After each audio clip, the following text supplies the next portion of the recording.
Yesu. Mimi napenda. Hallelujah. Praise and worship. Tunaweza tupige makofi katika jina la Yesu. Hallelujah. Tupige makofi.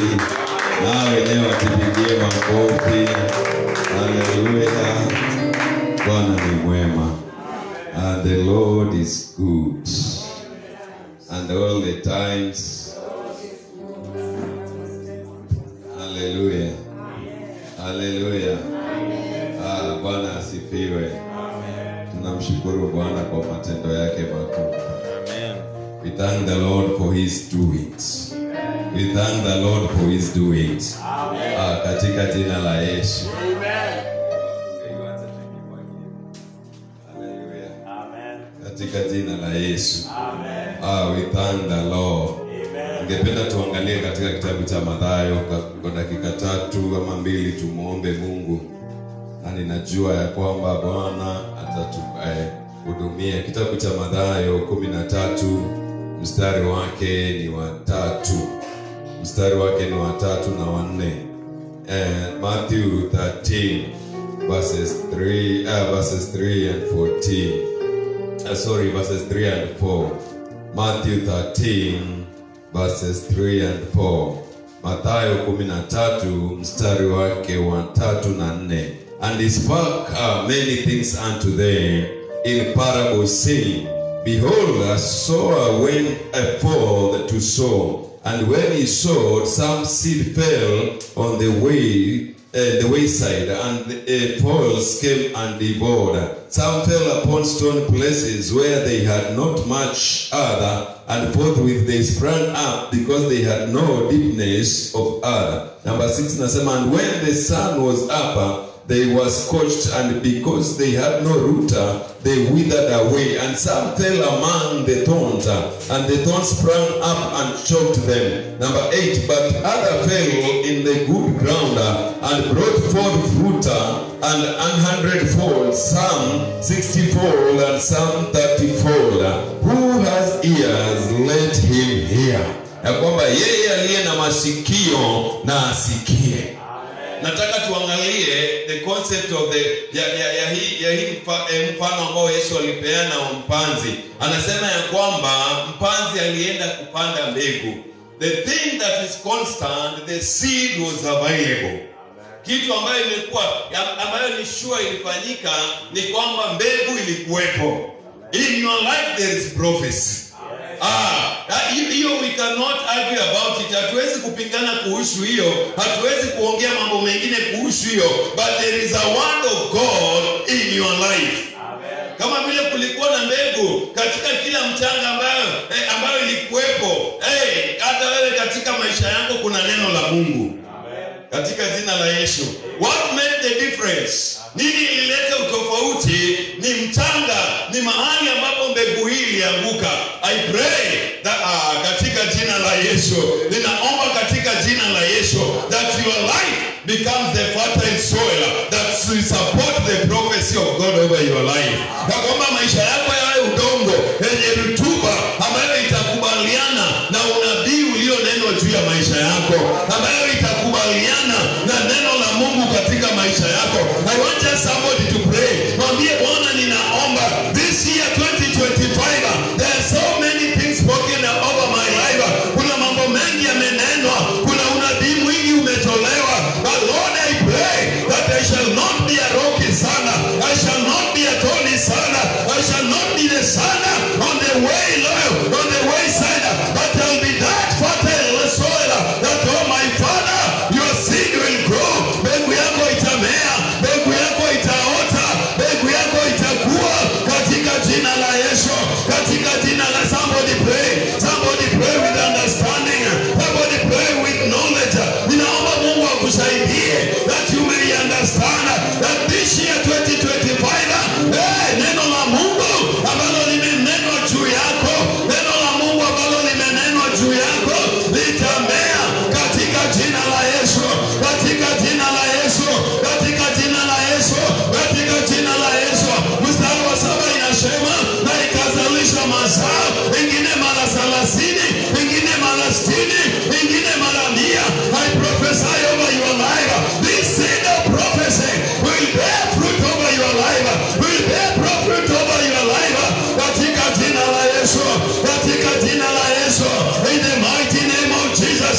the mighty name of Jesus.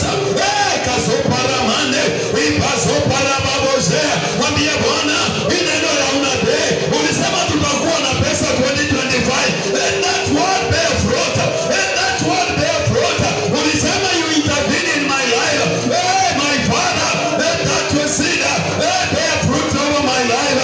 In the name of Jesus.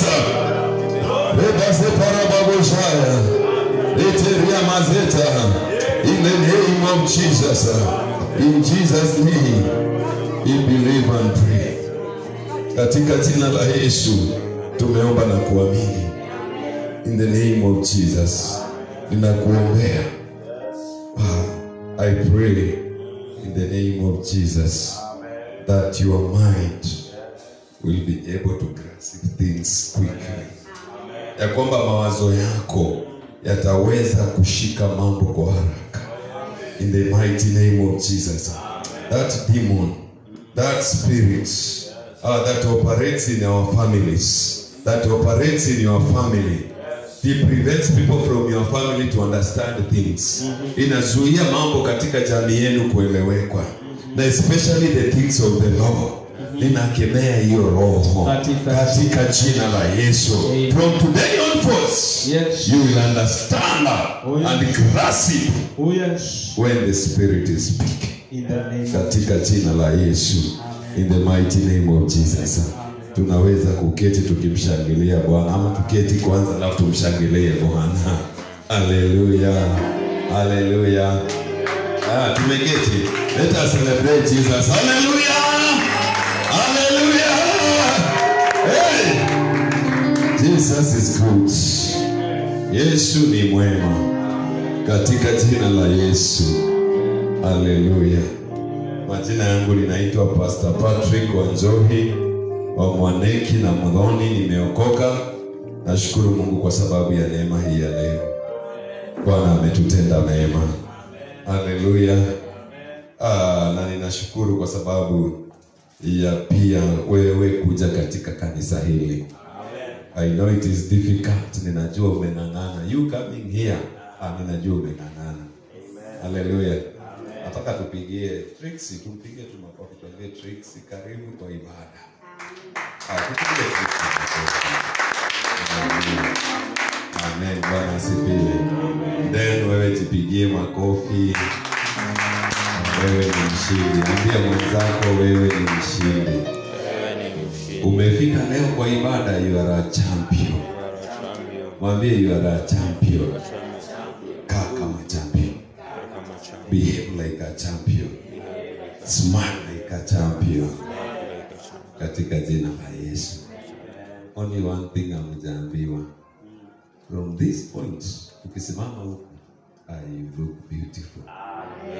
You people look good. Katika jina la Yesu. Tuko katika kanisa linaitwa Ilimani ECRC Webuye, a place of God's lifting. Mahali ambapo tunajua Mungu anatuinua. Na ametuinua kutoka hatua moja hadi nyingine. Jana usiku niliambiwa na mtu hapa, pastor mmeendelea si vile niliwawacha. Na nikasema, Mungu ametufanya mambo mazuri. Katika jina la Yesu. It's only that when you get used to a place, you don't see the change. Ukizoea mahali, na naomba hiyo roho haitakaa ndani yetu. Katika jina la Yesu. Katika jina la Yesu.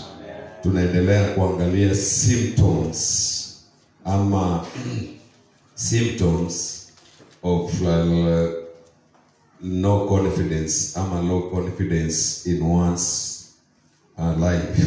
Na tulisema ya kwamba mambo ya Mungu yanahitaji mtu kujiamini. Mambo ya Mungu, ahadi za Mungu na unabii wa Mungu ili utendeke na utimie katika maisha ya mtu ambaye neno hilo limenenwa kwake, anahitajika kujiamini na kujikubali ya kwamba mambo hayo yanawezekana na yeye anaweza kutenda. Bwana asifiwe. Na anatakana akubali, akuwe na ile na ile confidence, ajikubali ya kwamba mambo hayo makubwa ni yake na anastahili yeye kuyapokea, kwa sababu Mungu huingia tu mahali ambapo mtu amemkubali. Ukisoma katika kitabu cha Ufunuo inasema, Yesu anasema ya kwamba tazama ninabisha mlangoni pako, na iwapo utanifungulia nitaingia, na iwapo utakataa kufungua nitaondoka nienende. Kwa hivyo hiyo inaonyesha ya kwamba Mungu hafanyi mambo yoyote kwa kukulazimishia. Mungu hakulazimishi upokee baraka zake. Mungu hata kulazimisha akomboe jamii yenu. Na ndio sababu na hata leo Mungu hajalazimisha ulimwengu kuokoka. Watu wanaokoka kwa hiari yao wenyewe. Bwana asifiwe. Na hiyo ndio inaleta utofauti katika hata katika kongamano na katika mkusanyiko wa watu wa Mungu. Neno la Mungu linaweza kunenwa, watu wanaweza kuwa katika kanisa moja, wanasikiliza mhubiri mmoja, wanaomba maombi kwa pamoja, lakini kuna baadhi ya wale ambao wanabadilika na wengine wanabakia ama wanaendelea kuwa wabaya kuliko vile walivyokuwa. Tofauti ama kile ambacho leta utofauti ule ni jinsi ambavyo mtu anakubali kufungua moyo wake kwa Mungu. Ninakuombea katika jina la Yesu 2025 Mungu atakusaidia, utafungua moyo wako zaidi. Amen. Katika jina la Yesu ninakuombea 2025 hautakaa tu chini na kungoja mambo yatendeke, lakini wewe utasababisha mambo yatendeke. Haleluya. Wewe utasababisha mambo yafanyike. Ninakuombea katika jina la Yesu. I pray for you that in 2025 you will. Tuliangalia Jumapili iliyopita, tuliangalia baadhi ya vitu ambavyo vinafanya ama vitu ambavyo vikiwa katika maisha yako vinaonesha ya kwamba wewe unakosa kujiamini. Wewe hauwezi kuwa mtu ambaye anajitambua na kujikubali. Jambo la kwanza tulisema ya kwanza ni kwamba mtu anakuwa na poor confidence. Confidence in a way that huwezi ukajiamini, huwezi ukasimama mbele ya watu. Kila wakati unakuwa na uoga, unakuwa na aibu, na kila wakati unakosa kuamini ya kwamba kile ambacho unafanya ni kizuri. Bwana asifiwe. Na tukasema ya kwamba mtu yoyote, every time ukiambiwa inuka uongoze ibada, unashtuka, unasema sasa nitaweza, mimi nitaongoza ibada vizuri. Ukiambiwa amka wimbe, unasema sauti yangu ni mzuri kweli ama? You have a problem that needs to be delivered. You have something that you need to deal with for you to enter into the promised land. Bwana asifiwe. Namba 2 tukasema ya kwamba kitu cha pili ni kwamba you are always feeling needy and unworthy. Yaani ya kwamba kila wakati unahisi ya kwamba there is something that wewe unahitaji. Every time unaona ya kwamba I need to do something more. I need to add something. Ninahitaji wameniambia nitaenda mahali fulani harusi. Ninahitaji kuwa na nguo mpya. Ninahitaji, you are always feeling you need something. Na kila wakati unahisi wewe haustahili. Na tukasema ya kwamba kuna watu wengi nimeona and they think, wanafikiria ya kwamba ni mnyenyekevu, wanafikiria ya kwamba ni kuwa humble. Wakiambiwa kuja ukae katika kiti, kuja ukae hapa kwa high table, anasema mimi hapana, wacha Mose akae, mimi sistahili kukaa hapo. People who feel that they are unworthy of some position, ama they are unworthy of a place, higher place that is being offered today. Those people sio kwamba ni wanyenyekevu, lakini kile ambacho kinawasumbua, they have low self confidence or zero confidence over themselves. Bwana asifiwe.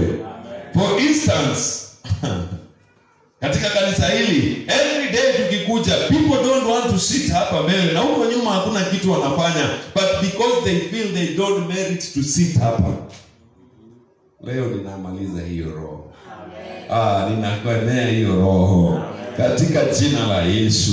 You are called by the Lord. Biblia inasema kwamba and you are the head and never the tail. Why do you like being the tail? Sisemi mwenye anakaa huko nyuma ni tail, lakini kwa nini unapenda vitu huko nyuma? Haleluya. Katika jina la Yesu. In the name of Jesus.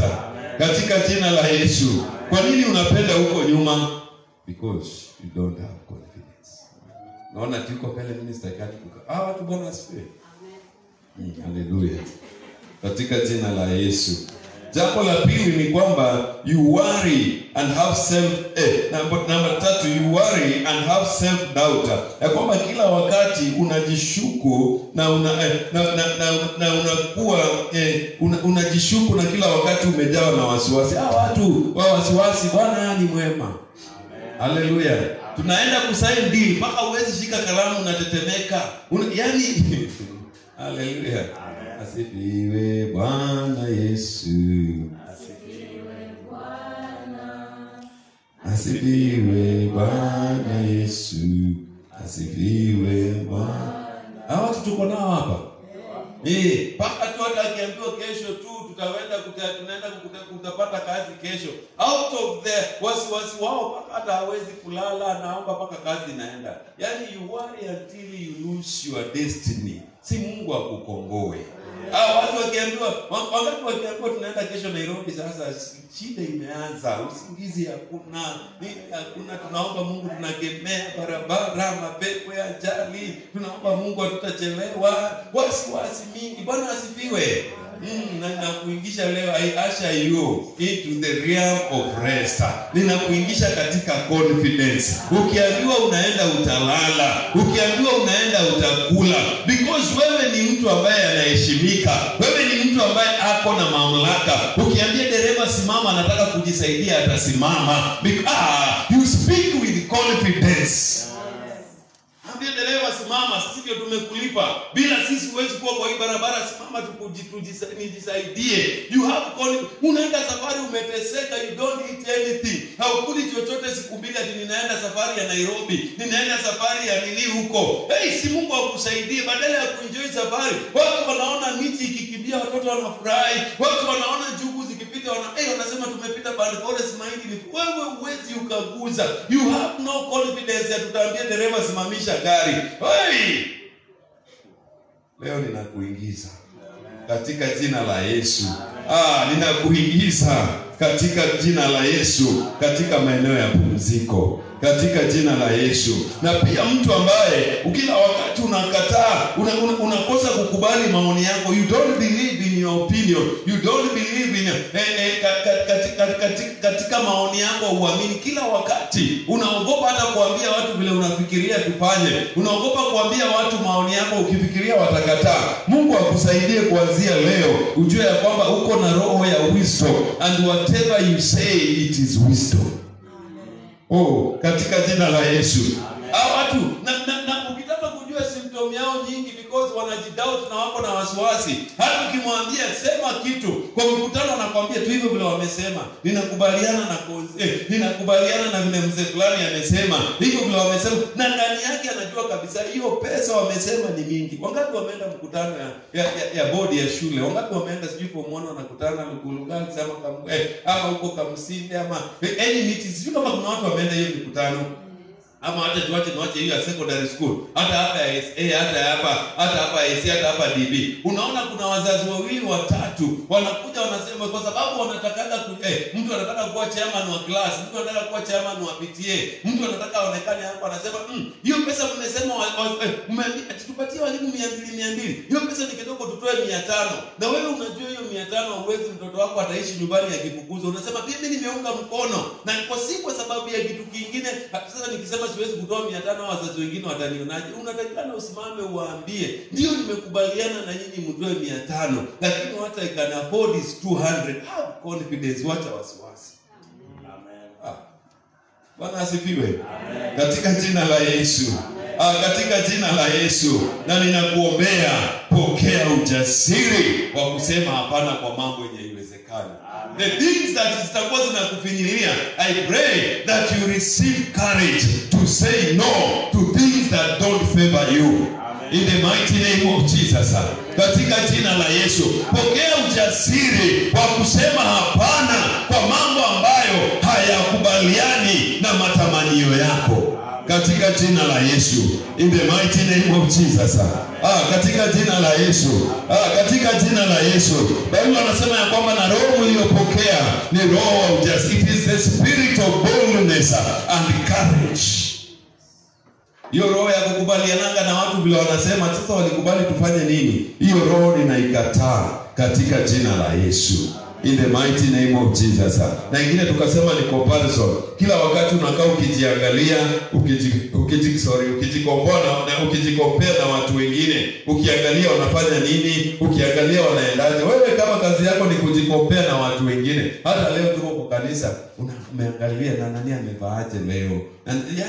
Na uangalie kwa sababu unataka kuimprove kwako, unaangalia kwa sababu unataka kujidunisha. Sisi wangapi wamekuwa na hiyo feeling?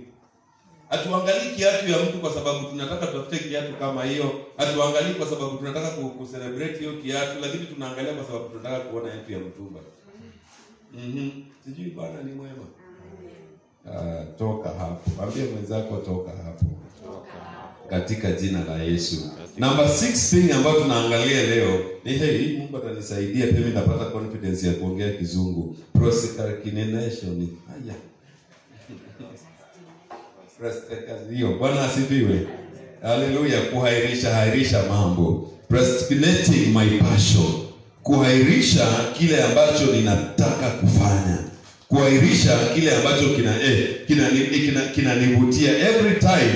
Kile ambacho ni my passion, the thing that Mungu amenipatia kufanya, jambo ambalo Mungu ameweka ndani yangu, the gift that God has given me, the assignment that Mungu amenipatia. Kwa sababu ya kutokuwa na confidence, ninakuta kila wakati ninaihairisha, ninakuta kila wakati ninasongesha mbele na kufanya kitu ambacho Mungu ameniambia nifanye. Amemwambia enda uombe, kwa sababu umekosa confidence nitaombaje hii mambo, unakuta umeairisha. Kwa sababu Mungu amekwambia enda uimbe, unasema sina confidence, nitaimbaje mbele ya waimbaji wakubwa hivi, nitaimbaje mbele ya watu, unaairisha. Ninakuombea katika jina la Yesu, wewe hautaairisha mambo yako tena, hautaairisha mambo yako tena katika jina la Yesu. In the mighty name of Jesus. Tuangalie Mathayo 25 mstari wake ni wa 12. Matthew 25 verses 12 inasema ya kwamba Matthew 25 verses 12, but he answered and said, verily, verily, I say unto you, I know you not. Ya kwamba naye akawaambia, hakika ninawaambia, mimi siwajui. Hawa ni wanawali wale 5 ambao walikuwa wameitwa katika harusi wakiwa 10, na walipoitwa kwenye harusi wakaenda na bwana harusi akachelewa. Alipochelewa kuja kwenye harusi, hao wanawali 5 Biblia inawaita wapumbavu, na walikuwa wamekosa mafuta. Taa zao zikawa zinazima, taa zao zikawa ya kwamba hazina mafuta, na wakaondoka wakaenda kutafuta mafuta ili wakuje waingie kwa harusi. Na walipokuwa kule madukani wakiulizia mafuta, maana ni usiku, bwana harusi aliingia na akasema milango ifungwe. Ushers wakafunga milango katika jina la Yesu. Ushers wakafunga milango na wakasema hakuna mtu kuingia. Haleluya. Ninaomba katika jina la Yesu, wewe hautaahirisha mambo yako. Hawa wanadada walikuwa na pesa ya kununua mafuta, walikuwa na chupa ya kubeba mafuta, lakini walihairisha kununua mafuta. Walikosa kuwa na confidence ya kwamba zile chombo ambazo wako nazo zinaweza kushikilia mafuta ambayo yanahitajika. Ninakuombea katika jina la Yesu, you are starting to have confidence na ile vitu ambayo Mungu amekupatia. The gifts that God has given you, may you receive confidence in them. Hata kupokea kuwa na kuziamini, hata kupokea kuwa na kuziamini, na uamini ya kwamba vitu hivi Mungu ataniinua nikiwa pamoja nazo. Uimbaji huu Mungu ataniinua, kuomba huku Mungu ataniinua, biashara hii Mungu ataniinua katika jina la Yesu. wacha kuahirisha mambo, wacha kuahirisha huduma yako, wacha kuahirisha kuimba kwako, wacha kuahirisha biashara yako, wacha kuahirisha kile ambacho Mungu amekupatia. Anza kukifanyishia kazi sasa, hata kuwa na ujasiri na wanacho, maana katika jambo hilo Mungu atakuinua. This spirit will always make me postpone doing what I love doing. Ya kwamba roho hii ya low self confidence itasababisha nikose kufanya mambo ambayo ninapenda kufanya. Acha nikuulize, je, wewe ufanya mambo yenye unapenda kufanya? Haleluya. Bwana asifiwe kanisa. Katika maisha yako, do you think that wewe ufanya mambo ambayo unapenda kufanya, ama wewe ufanya mambo ambayo unafikiria inafurahisha watu wengine? This will be in order to please others. Ya kwamba unahairisha kufanya mambo ambayo wewe unapenda kufanya ili ufurahishe watu wengine. Kama uko katika hiyo kiwango, Mungu akusaidie. Katika jina la Yesu. Amen. Mimi kama hakuna mahali naenda, ninapenda kulala. Bwana asifiwe. Amen. Na siku zingine hata kama si kulala, ninapenda tu yani nikae kwa nyumba nipumzike. Nikae tu, kama hakuna kitu ninakuja kufanya, nina shughuli mahali, ninakaa tu kwa nyumba. Lakini kuna watu wengine kwa sababu ya kutaka kufurahisha watu, kwa sababu ya kutaka kukubalika na watu, because of their low self confidence, hakuna mahali unaenda, hauna shughuli unafanya, lakini saa 12 uko town kwa varanda za maduka umesimama, ati watu waseme mwanaume anamganga mapema. Watu sisemi watu walale, niendeweke. Bwana asifiwe. Amen. Lakini sisi kama kuna watu tuchaiona watu saa 12 na hakuna pale mtu anaenda. Hao watu Bwana asifiwe. Unajua mwanaume ni mapema. Alafu sasa Mungu anakusaidia, unasikiliza mahubiri mengine umeandika tena mama na ni vibaya, ni makosa sana mwanamke amke mapema mbele yako, ama bibi yako amke mbele. Wangapi tunasikia hiyo mahubiri? Bwana asifiwe. Amen. Na tunaipenda sana, tunaona ikiwa mzuri sana, si ndio? Msiingieni kwa Biblia kwa wapi? Haleluya. Biblia imesema kwa Methali 31 inasema, na mama mzuri anaamka alfajiri na mapema, kama nyumba yake bado imelala, aende atafutie familia yake chakula, na pia wafanyakazi wake, na atawafutie malazi. Bwana asifiwe.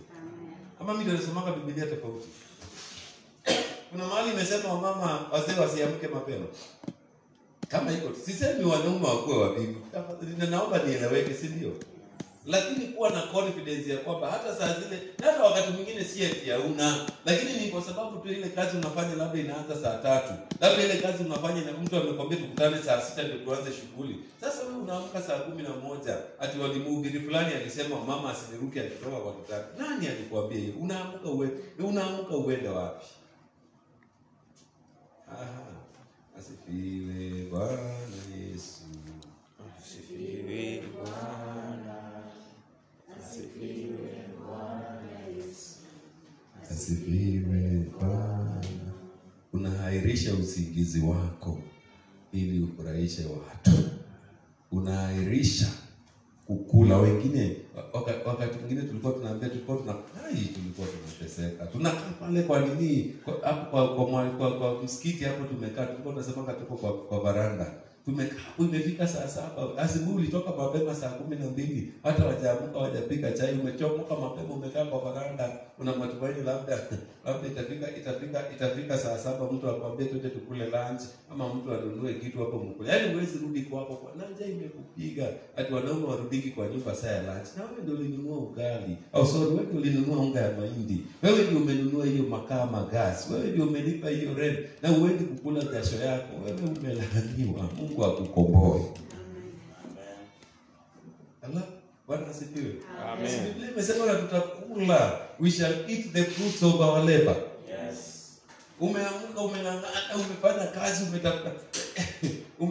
umetafuta unga, umetafuta kitu ya kupika hii ugali, umetafuta kila kitu, lakini haukuli. Sio wewe unaona kama kuna laana inafanya kazi.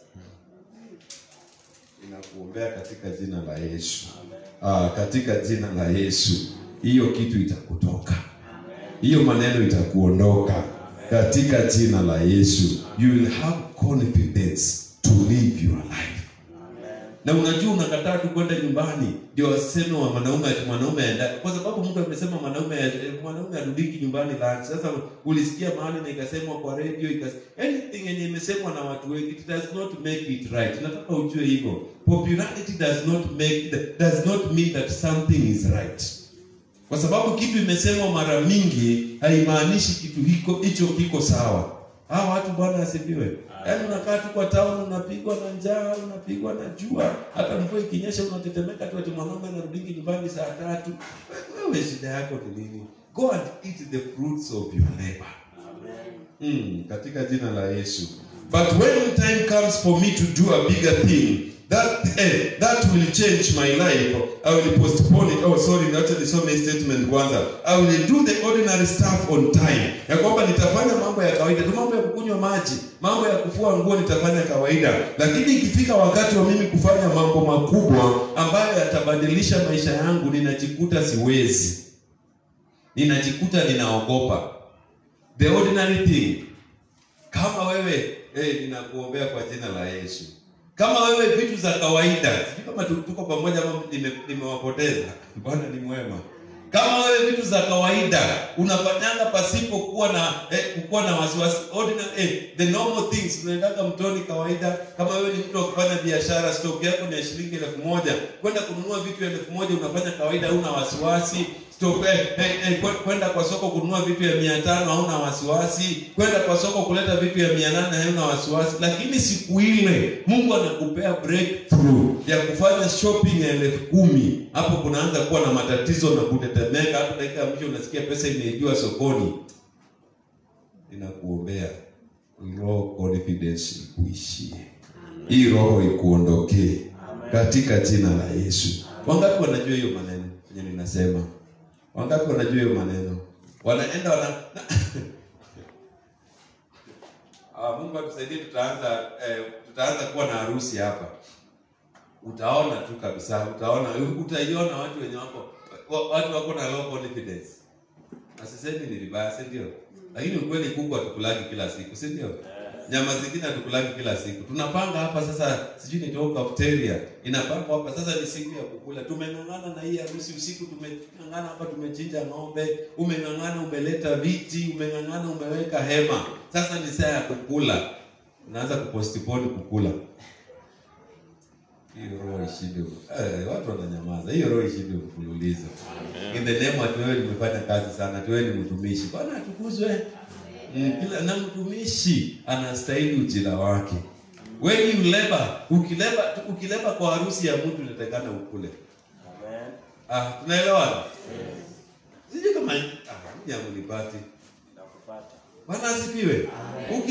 Ukifanyia kazi kwa wewe unatafute kuni, wewe unaleta kuni, enda leta sijui mchele ununue ulete, enda sijui tafuta nyama ulete, alafu ukose kukula. Something is wrong with you. Ninakuombea kwa jina la Yesu. May you receive confidence. Pokea ujasiri. Na usiahirishe kukula. Don't postpone eating in the name of humbleness. Don't postpone doing what you love doing.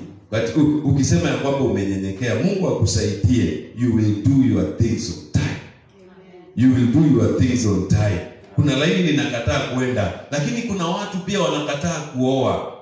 Yani wako na confidence ya chini, wanakataa kuoa, wanakataa kuolewa, wanapostpone kila wakati. Wakikuja waambiwe ndugu kuja ndugu ninaona vile tunaenda hii relationship yetu. Wasichana unaulizaga aje, can you define our relationship? Ukisikia dada amekuuliza hiyo swali, can you define this relationship? Nataka umwambie I want to marry you. Hiyo tu ndio kitu wanakuaga wakiuliza. Akikwambia hivyo namwambia ngoja tuombe, nimeenda kwa maombi, ninaenda counseling na pasi ataniambia nitakujibu. Wewe wacha uoga.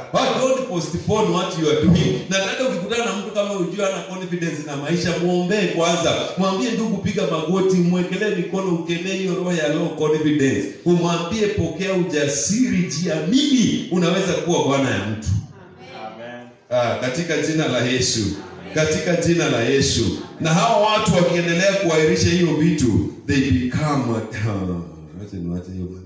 in this case, this demon confrages and takes the color of number 1. Ya kwamba hii pepo ya low self confidence katika mambo hii ya kuahirisha mambo, hii pepo ukuja na inajifanya kana kwamba ni hekima. It takes the color of wisdom. Na unafanya vitu ukifikiria ni hekima. Wale wa kuolewa wanasema ya kwamba wacha kwanza niende nitulie. Tunasema hari no has no blessing. Hari has no blessing, si ndio? Haraka haina baraka. Watu wangapi wanasema ninaharakisha nini? Mimi ni mtoto mdogo, niko na miaka 25. Wangapi ni hiyo maneno? Dada hapa. Bwana asifiwe. Haleluya. Na mtu mwingine wengine wanaanza kuuliza na pasi, mtu mwanaume atakana wewe kwa miaka ngapi? Mungu akusaidie. Amen. Haleluya. It is safe to take time and see how things unfold. Sio ndio tunajiambiaga. Ni vizuri tu tuangalie mambo tuone. Yaani ndugu amekuja anataka kukatia lakini unahepa. Atuache tu nione vile atafanya. Dada amekuja anasimama, anakuja na kuongelesha, akikuja kuipa hapa tu tunajua huyu dada ameona. Ile tu dance na dance tunajua huyu dada ameona ndugu. Basi tunataka watu kuimba. Bwana asifiwe. Na wewe mwenye unakuja kudansia, wewe huyu mtu akidansia Mungu na anaomba anadansi akikuangalia, na wewe unasema wacha tuangalie atafanya nini next. Iko ndugu anaona mwingine watapita na yeye. Alafu kwanza kuniambia basi kwetu kuna rejection. Basi kwetu sisi kuna delay. Hakuna rejection. You have no confidence. Unahairisha mambo. Ninakuombea katika jina la Yesu. Utapokea roho ya ujasiri and you will do things at the right time. Amen. Katika jina la Yesu. Katika jina la Yesu. Katika jina la Yesu. Nothing will unfold because God has given me that power to push things to happen. Na kwamba wakati unaendelea kungoja ati mambo itajipa, ati mambo itajileta, mambo itafanyika, wacha nikwambie nothing will happen because God has given you power to do those things. And once God has given you the power, he will not do them. Vitu ambavyo Mungu amekupatia nguvu ya kufanya, Mungu hata kufanyia. Biblia imesema katika kitabu cha Methali ya kwamba whoever gets a wife gets a good thing. Wewe ndio unatakikana upate, si Mungu atunangojea.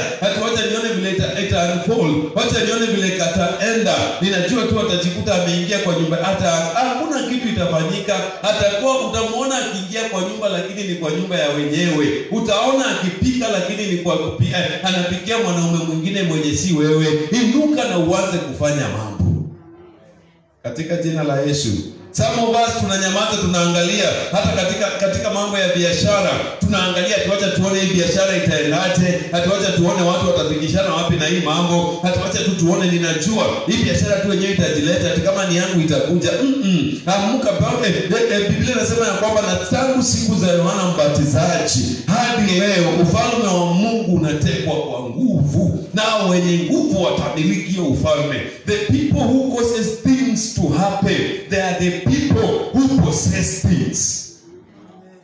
Bwana asifiwe. Watu ambao wanasukuma mambo itendeke, watu hao ndio huwa wanamiliki mambo. You are too cautious kufanya chochote. You cannot start anything. Wengine wenu tunataka kuanzia huko mwisho. We make sure that you have everything. Mungu unataka kujenga nyumba, but you want to make sure uko paka na rangi ya hiyo nyumba ndio uanze kujenga. Ati umenunua mawe umeweka, ununue simiti uweke, ununue mchanga uweke, ununue sijui mbao uweke, ununue milango uweke, ununue paka rangi, ununue paka brush. Sasa tunaanza kujenga. It is low code. Wangapi wanafanya vitu kama hiyo? Sasa nimesema nyumba ni kubwa, watu wanaweza kosa kusema ni yao. Haleluya. Amen. Lakini kuna watu hata Mungu amewapatia paka idea ya biashara, lakini wanangoja kwanza customer akuje ndio waanze hiyo biashara. Unaenda mahali Mungu anakuonesha hizi nguo zinaweza uzwa, unaenda unabadala ya kununua hizo nguo uende uweke kwenye unatakana kuweka, unangoja mtu atakuja kuulizia hiyo nguo, paka unachukua hiyo nguo unapiga picha unatuma kwa status atuone kama watu wanadima. Ewe ni mwema, ewe ni mwema Bwana. Na wakati mwingine tunakosa kufanya mambo hayo kwa sababu ya kuwa na low confidence. Wangapi wameingia kwa hiyo class? Haleluya. Wangapi wameikosa opportunity ya biashara kwa sababu wanangoja kuona? Bwana asifiwe. Wangapi wamekosa opportunity ya biashara kwa sababu walienda wakaona wanauza kitu hawajawahi ona? Na unasikia ndani yako roho wa Mungu anakunenea na kuambia, anakuhakikishia na kuambia nunua hii kitu utauza. Lakini unasema sijawahi ona ati. Hii kitu ni mpya kwa soko. Hatuwezi kimbilia vitu mpya. Au vitu mpya tunapatia watu breakthrough. Kwa sababu wewe peke yako ndio uko nayo, hakuna mtu mwingine yako nayo. Kwa hivyo utauza vile unataka. Kabla wengine wakimbilie, kabla ishuke bei utakuwa ulimaliza stock yako. Lakini low confidence, hero ya low confidence inakuzuilia, una miss opportunity yako. Ninakuombea katika jina la Yesu. Ninakuombea katika jina la Yesu. Utahairisha mambo ambayo unahitajika kufanya. Katika jina la Yesu. I delay in doing them even when I know well. Kwamba mambo haya nitachelewa kufanya. Utakosa kufanya mambo haya hata kama unajua hii kitu itaniongoza, itanipeleka kwa disappointment. You will still delay in doing them. Hata kama unajua kwamba hizi vitu zitasababisha baraka zako zipite. Yani you know. Si hata unajua. Ukifikisha 30 years kama hujaolewa, si unajua ni makosa. Si unajua itakuwa disappointment. Yes. But still tu unaahirisha kuolewa. Si unajua tu ukikosa unajua tu ukikosa kupanda mahindi saa hii msimu tunaanza kupanda. Si unajua tu Disemba kutakuwa na njaa. Wengine watavuna au utavuna. But still wewe umerelax unaahirisha tuache tutapanda mwezi wa 5. Watu wanapanda mwezi wa 4. Mimi nitapanda mwezi wa 5. Nikifika mwezi wa 5 acha nipande mwezi wa 6. Na surely utapanda mwezi wa 6. Lakini hautavuna chochote. Si Mungu akusaidie. You will not be disappointed this year. Amen. Katika jina la Yesu. Number 2 thing that will happen, unajua kwamba you will miss a step. I'll end up with wrong people or wrong things. When you postpone things for a long time, you end up missing steps. Unapoteza hatua. Ukihairisha mambo sana, unajikuta ya kwamba umepoteza hatua, umekanyaga hatua mbaya, na ukikanyaga hatua mbaya, unajikuta uko na watu wabaya, watu ambao haukutaka, ama unakuwa na vitu vibaya. Sijui kama nimeeleweka. Mtu ambaye Mungu alikuwa amekushuhudia for example Mungu alikuwa amekushuhudia uoe ama uoe mtu fulani kwa miaka 25 ama 27 ama 28, na unaenda wewe unapostpone kuoa. Unajua wakati wa kuoa hautaoa mwenye unapenda, utaoa mwenye ako available. Sijui kama nimeeleweka. You will not marry the person that you love, but you will marry the person that is available.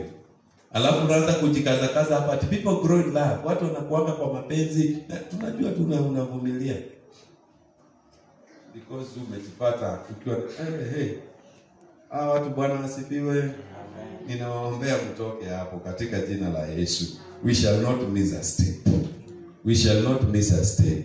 Wakati mwingine unapostpone mambo, watu wanakimbia, watu wanaleta vitu kama ni wafanyabiashara. Watu wanaleta vitu aina fulani, wanaleta stock fulani, wanaleta majacket kama ni watu wa soko, wanaleta nguo fashion fulani. Wewe unachelewa. Na wakati mwingine hii roho ya kuainisha mambo ishinde mfululizo. Msimu inaanza, wewe badala ya kununua kitu, sema kama ni Disemba, kama msimu inaanza tuna hiyo light. Kuna light tulikuwa nazo hapa zile za kuwaka za Christmas, tunazijua. Hizo light watu wanaanza kununua kuanzia tarehe 20 labda kuendelea. Na wewe unatakana by 18 kama unafanya biashara tarehe 18 unatakana ukue nazo. Wewe unaangalia unasema hiki mwaka kabla nasikia tunasema Christmas haina pesa, sitanunua hizo taa. Ukipita unaona zimewaka, ukipita by the time unagundua zinawaka ni tarehe 23. Sasa unakimbia kununua tarehe 23 saa 8 atizo taa uweke. Unabaki na stock. Si Mungu akusaidie uache kuahirisha mambo. What you are supposed to do it in hurry. Hata Judas akienda kusaliti Yesu ili afaulu, Yesu alimwambia enda na ufanye haraka hicho ambacho kiko ndani ya moyo. For him to succeed, he had to do it quickly. Ni kitu kibaya kuambia watu wanashtuka, na Judas alisaliti Yesu. Lakini ili yeye aingie kwa unabii ambayo ilihitajika mtu asaliti Yesu, ilibidi afanye kwa haraka. Na hata wewe ili uingie katika unabii ulitoka kwa Mungu au kutoka kwa shetani. Hata wewe uingie katika unabii, you need to do things in haste. Bwana asifiwe. Amen. Hii mambo ya haraka haina baraka. Sijasema uende super speed, but you do it in a speed. Unafanya katika mbio ambayo inahitajika. Unaenda kununua vitu tarehe 24, unajianza kusema pastor tuombee dead stock. Kwa hiyo duka yako itakuwa dead stock. Ni vizuri kuelewa Biblia inasema kwamba na kila kitu kiko na wakati wake. Kuna majira ya kuuza nguo, kuna majira ya kuuza chakula, kuna majira ya kuuza viatu, kuna majira ya kuuza simiti. Si lazima tujue hivyo. Bwana asifiwe. Sasa wakati watu wametoka kwa majira ya kununua nguo, wameingia kwa majira ya kununua vitabu, ndio unaenda kuleta jeans. Wewe na tunasema basi ombea vitu zangu zimekwamia kwa duka. Watu hiyo maombi Bwana asifiwe. Haleluya. Amen. Wamekataa kujibu uzangi. Haleluya. Jambo lingine ambalo linafanyika, you become unakutana na dissatisfaction, yani unakosa kutosheleka. You become this Bwana ni mwaminifu. Haleluya.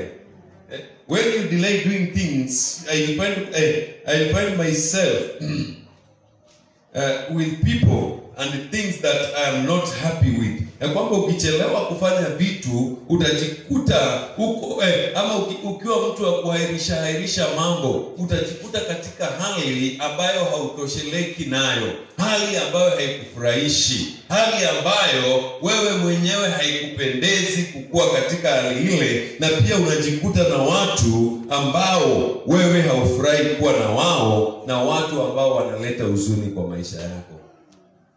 Wangapi tuko na huzuni kwa maisha yetu kwa sababu ya tulichelewa? Wangapi tuko na huzuni na najua tuko tutusinue mkono. Na wangapi ambao mahali ambapo hatujatosheka na vitu ambavyo tuko navyo kwa sababu tulichelewa kufanya. Walianza kutangaza ulikuwa tuna pesa, wakaanza kutangaza tunauza ploti hapa hapa kwa lami hapa karibu na barabara. Nani atanunua hiyo pesa? Wewe ukachelewa na pesa ulikuwa tunayo. Wewe ukachelewa tu kununua. Sasa unaenda kununua huko Mwenyekana huko chini kwa Ndamaki, tunaita kwa Ndamaki huko chini kwa Kewa. Kazi yako ni kung'ang'ana. Nimesema Kewa. Bwana asifiwe. Bwana ni mwema. Sasa kazi yako ni kung'ang'ana huko na baridi na umbu. Yaani huko ndio huko na ndio tuliko kwa plot yangu, lakini you are not happy with where you are, because Mungu wakati alikupea opportunity ya kununua shamba, kununua plot mahali pazuri, hapo mahali wewe ulihairisha. Sijui kama tunaelewana. Mungu leo anakuambia simiti leo labda that day unaishi kwa nyumba semi permanent. Unaanza kuuliza watu mabati mzee na uzangu wapi niweke rufu.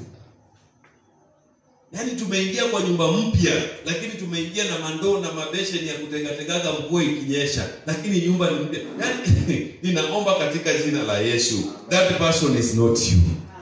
Huyo mtu sio. Sijui kama tunaelewana. Huyo mtu si wewe katika jina la Yesu. Unajua ni vibaya sana. Hata tumeambia watu sasa kujeni kanisa mkuje mfungue nyumba. Tumeteremka pastor amekuja tunashangilia. Hata Mungu amesaidia huyu ndugu amejenga nyumba. Na hiyo ile harakati ya kujenga ya kufungua nyumba ni mpya. Na mvua ikianza kunyesha unaambia pastor songa kwanza songa. Lakini nyumba ni mpya. Sijui kama unaona hiyo picha. Because you delayed in doing things, may you not delay. Amen. May you not delay. In the mighty name of Jesus. Delay is not your part. Delay is not your portion.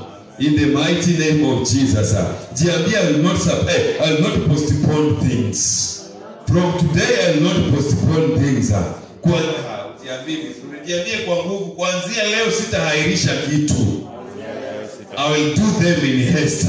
Hallelujah. Nitazifanya kwa haraka katika jina la Yesu. Katika jina la Yesu.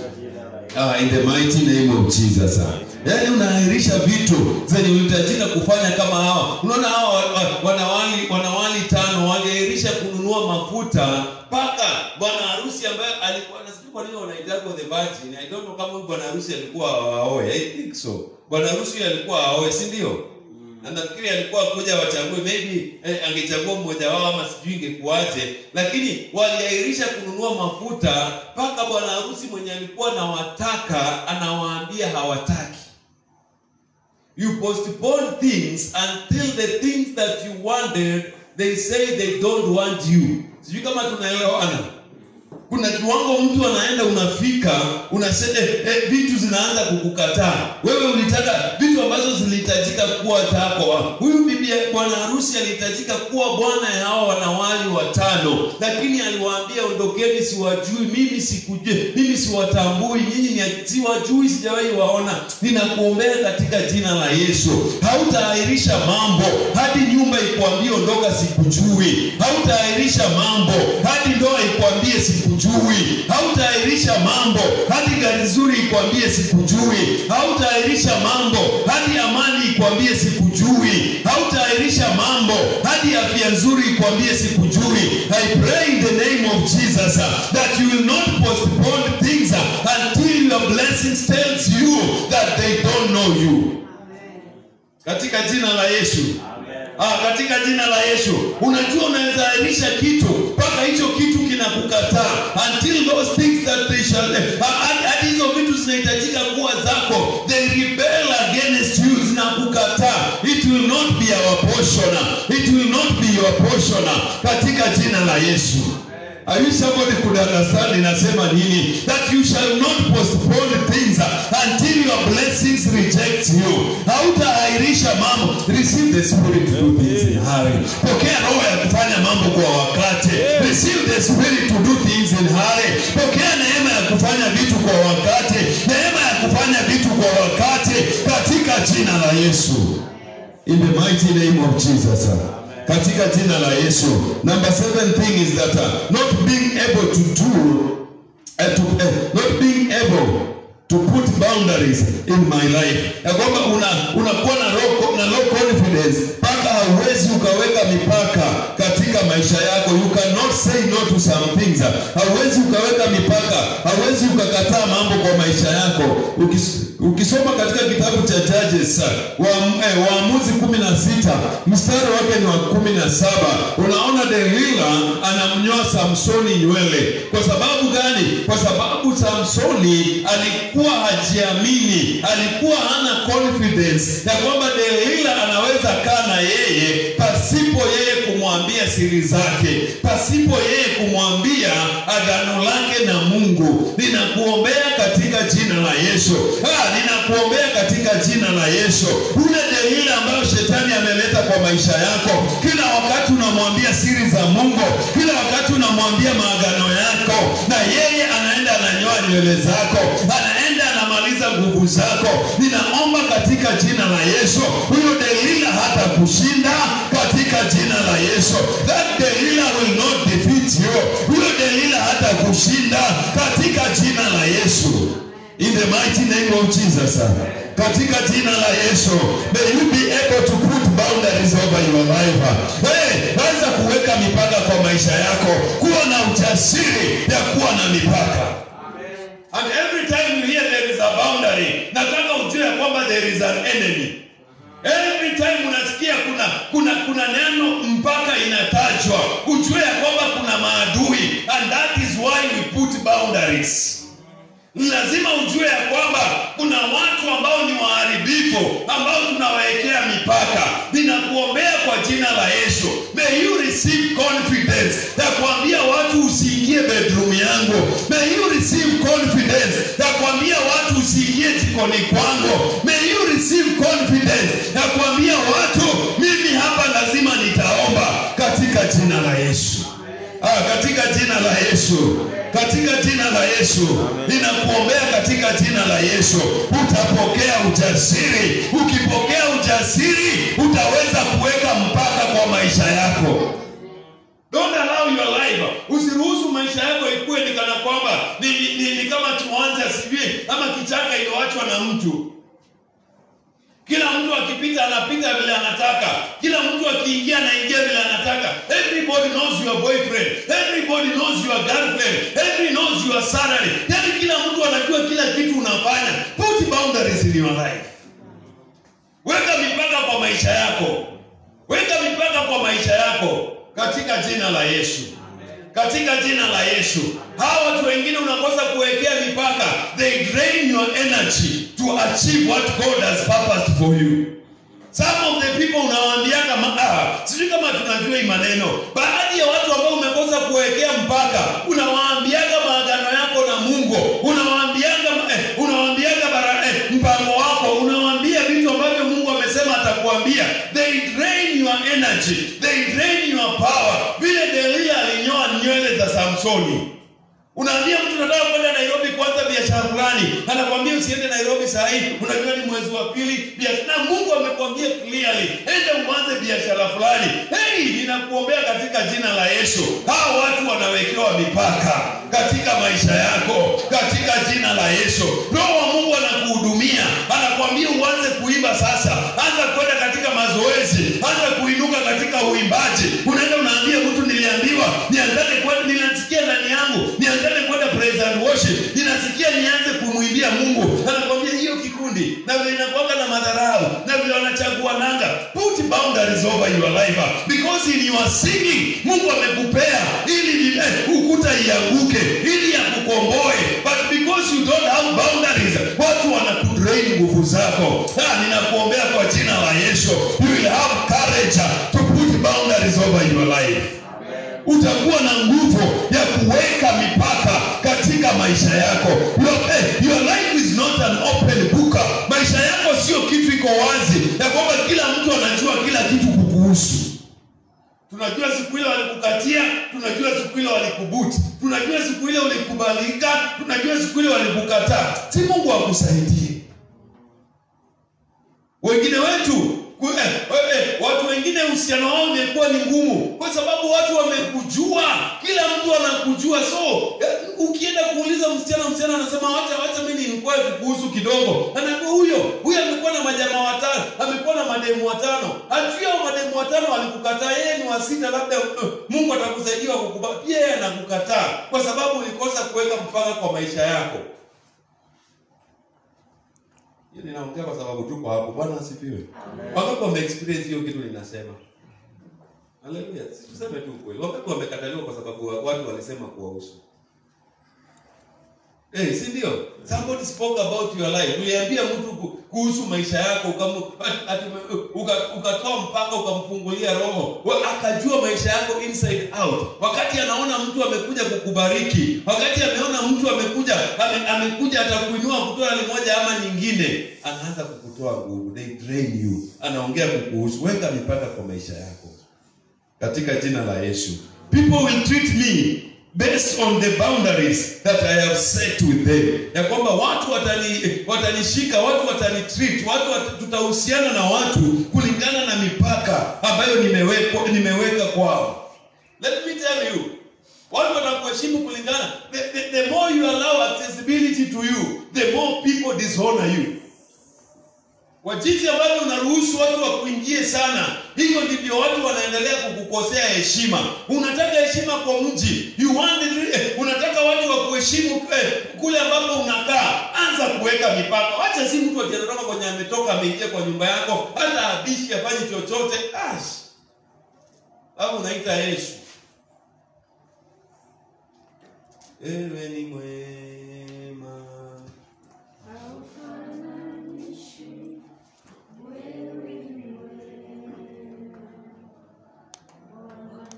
Wewe ni ndugu ama wewe ni kijana ama wewe ni msichana. Nyumba yako watu wamezoea kuingia. Paka sasa ni kuingia kwako wabishangi hodi.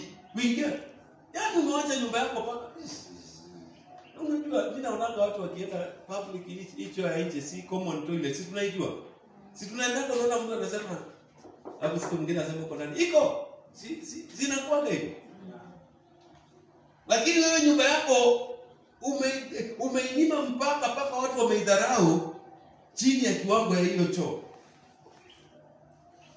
Sasa kama watu wanabishaka kwa choo na nyumba yako wabishi, ni gani inaheshimika? Bwana asifiwe. Watu wajalishini. Bwana ni muaminifu. Wakati nyumba yao watu wanaingianga bila kubisha. Yaani mtu anakuitanga kirozi kama hapo kwa bedroom yako. Wewe bado unafungua eti.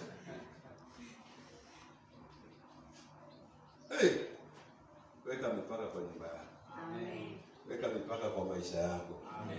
Katika jina la Yesu. Amen. Acha hii maneno ya kushtukaka. Yaani mtu anakupata, yaani mpaka watoto wanaingia kwako, wanaingia mpaka bedroom, watoto hata ujui ni wanani. Watu wengine wanakuja wanaweka vitu zao huko, wanaweka put boundaries in your life. Amen. And people will respect you. Amen. Watu ukiwawekea mipaka, watu watakuheshimu. This spirit of low confidence will open up all my boundaries. Ya kwamba roho hii ya kukosa kujiamini, unajua unafungulia watu milango sasa ndio wakukubali. Si ndio huwa tunafanya? Ndio watu wasione kama mimi nakuanga mbaya, watu wasinitoroke, mimi si mchoyo, mimi sio nini. Unafungua paka bedroom yako, paka sanduku, paka jikoni yako, na watu wanakuja. Mimi ninashangaa na maisha mengine. Ukuje kwangu anze kufungua bedroom yako, kitanda, na ndio unafungua, na mwingine ameenda amefungua fridge. Sisi tutakuwa tumefikishana wapi? Bwana asifiwe. Amen. Wangu niko na TV nimekaa na watch TV. Wewe unakuja tu, nachukua remote hata utaki kujua ni na watch nini unafanya. Mimi kwangu hiyo vitu tuheshimiane. Bwana asifiwe. Amen. Wangapi hiyo maneno? Wangapi wanajua maneno? Bwana asifiwe. Amen. Si atusifikiri ati hao watu wanakupenda kwa sababu ati wanafanya vile wanataka kwako. Hao watu hawakuheshimu and they don't value you. They don't respect you and they don't value. Kwa sababu mtu akikuheshimu, kama unaangalia taarifa ya habari, anaheshimu huyu mzee, anaona taarifa ya habari. Mtu ameingia tu kwamba amechukua TV au umenyamaza unacheka. This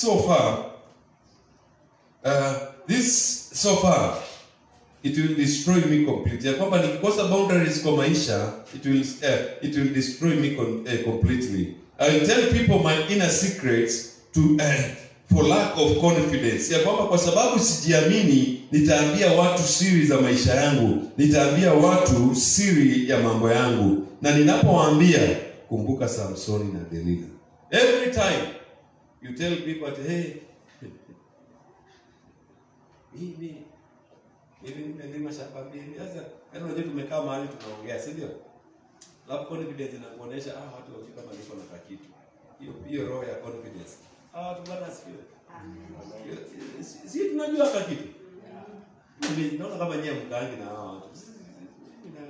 Wazee tunakaanga na hao watu. Yaani umekaa na watu wanapiga stories sasa unaona mimi niko hata na kashamba ninalipaka pole. Huyo mzee ni mzuri. Na unafungua roho. Huyo mzee ni mzuri. Imagine hata nikimpea 3,000 achukue akatai, hata tunaongeza hata duniku. Si ndio unaambia kwa watu? Ndio wakujue pia umenunua plot. Bwana akusaidie. Amen. Katika jina la Yesu. Amen. Huyo mzee ni mzuri. Nampeleka tu 4,000 tunaandikishana. Imagine nilinunua tushamba pole kama mwenye nalipa rent. Huyo mzee anakanga hapo baraka. Unaeleza. Huyu jamaa hapo na 200 anaenda anapeana hapo pa. Mlango yako ya kupata shamba inaishia hapo, naanza kusema wamekumaliza. Wewe Mungu alikuwa amekupea nguvu ya 3,000 2,000. Kwa sababu ya kukosa kuweka mpaka kwa maisha yako. Mtu ameenda amelipa, anauza mzaisha hapo, anauza pesa. Ili fact kwanza anaulizanga papa wewe umemlipa pesa ngapi? Anasema huyo Mkikuyu. Huyo Mkikuyu amenilipia sasa hivi amenilipia 50,000. Mzee, mimi nakupea 200, nakupea 50 umrudishie. Hapo anaanza kusema sijui ameniroga. Sio, Bwana akusaidie. Na Bwana anisaidie. Watu Bwana asifiwe.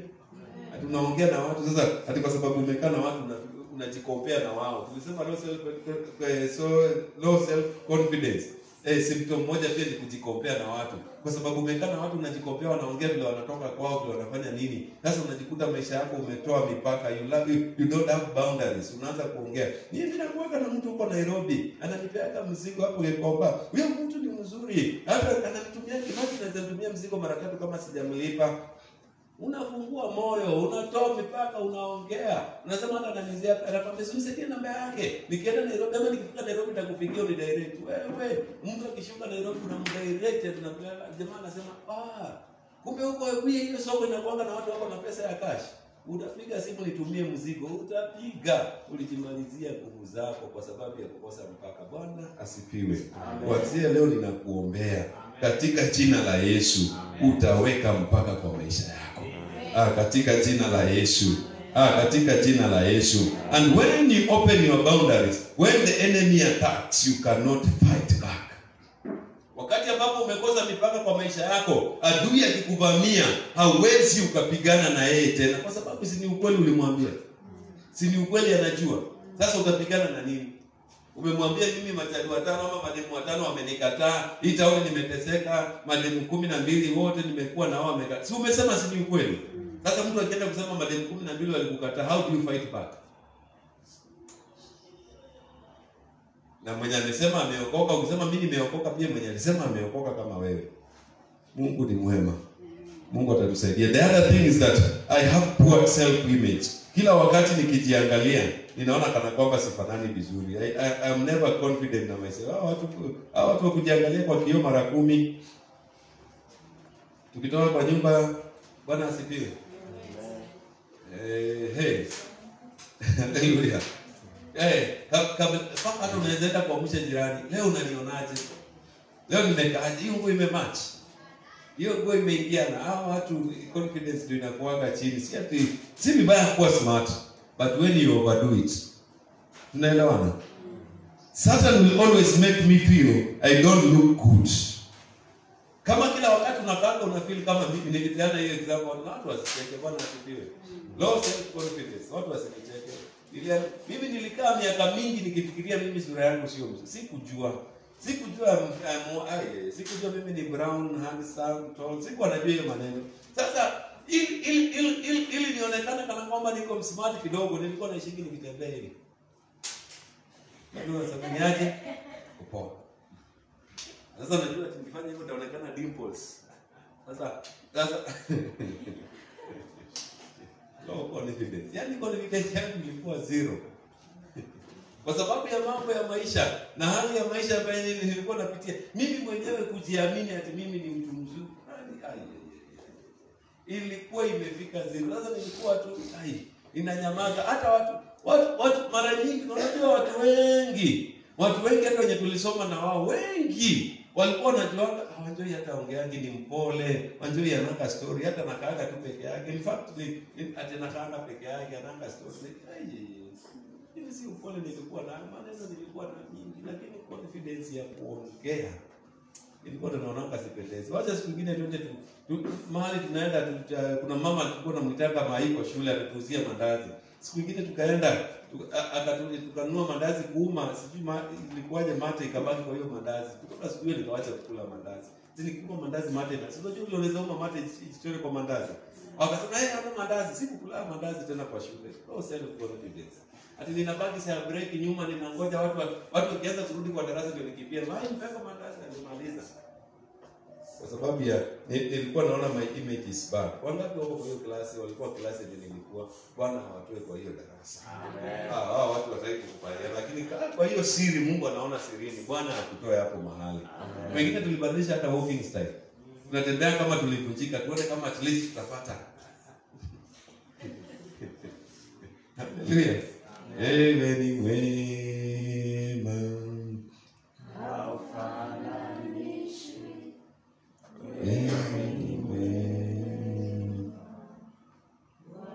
wengine tunavaa nguo zinatakana zikuwe za doli. At least tunasema kama sura nyumba. Yaani don't have confidence na sura zetu.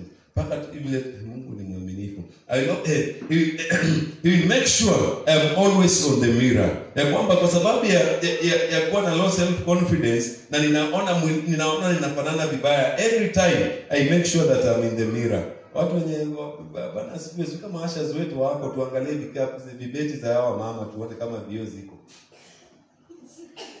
Haleluya. Tuone kama yaani sijui kama ni mimi ninaonaga. Kuna watu hata akitoka tu kwa service vizuri, akitoka tu hapa aende msalani kidogo, akitoka kabla atoke msalani amechukua kioo amejaa. Sijui na ndio wanabebanga hizi vibeti ya mama wakienda kwa choo. Na zile hoteli ambazo zinajua sana mpaka siku hizi kwa choo wamewekea watu vioo za kioo kwa choo inafanya nini? Haleluya, Bwana asifiwe. Kwa sababu you don't wanapewa sifa. Afadhali mtu anadai, unaona mtu anasema anakwambia hiyo chana namba 14 ni mzuri na kuoga na sabuni lakini hainaga kioo. Wacha twende hii nyingine ya gra ni mzuri iko na kioo. Sasa choo inahitaji sabuni ama kioo? Nasikia wengine wanasema yote. Bwana ni mwema. Sako kwa evidence. Bwana ni mwema. Bwana asifiwe. Haleluya. Bwana ni mwema. Hey, I will always dismiss any praises coming my way in the name of being humble. Ya kwamba kila wakati watu wakinisifu, ninasema ninakataa. Watu wakikusifu nasema hata kweli. Mimi msifu kweli. Wewe unanienjoy. Na ukiendelea kuniambia niko na shepu mzuri tutapigana. Watu shida ati aliniambia hiyo ngwe inaitwa smart. Sasa nipenda kuniroga.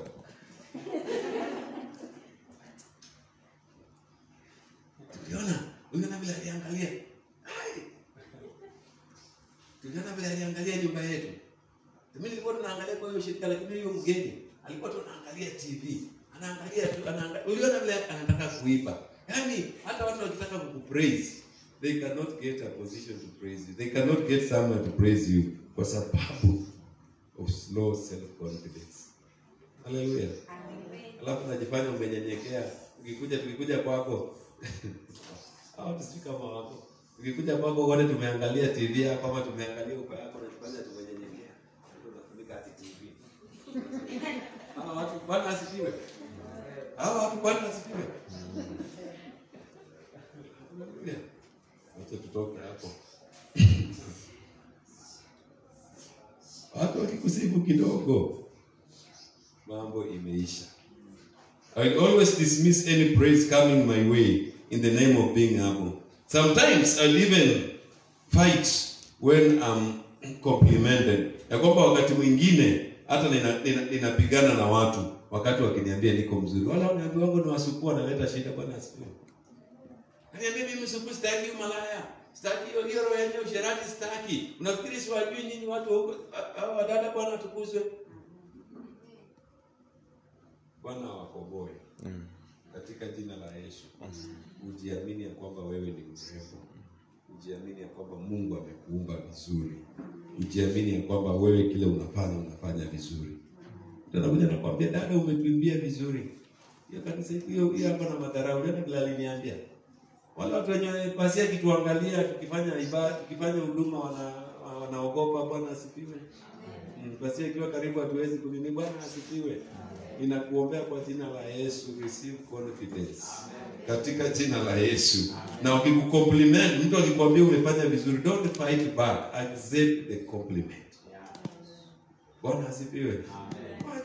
Yaani kwa nini unakubaliki? Kwa nini ukubali uambiwe wewe ni baba mbaya, wewe ni baba fedhuli? Unaiyo unakubali sana hata unalala ukilia ukimeditate upon it kama ni neno la Mungu. Lakini ukiambiwa wewe ni baba lapi ni mzuri hata watu wananitukana. Shida iko wapi? Si akili ni moja, masikio ni moja. Si hivyo ndio tunafanyaga. Mtu akikwambia neno mbaya, si ndio inalalaka ndani ya moyo wako.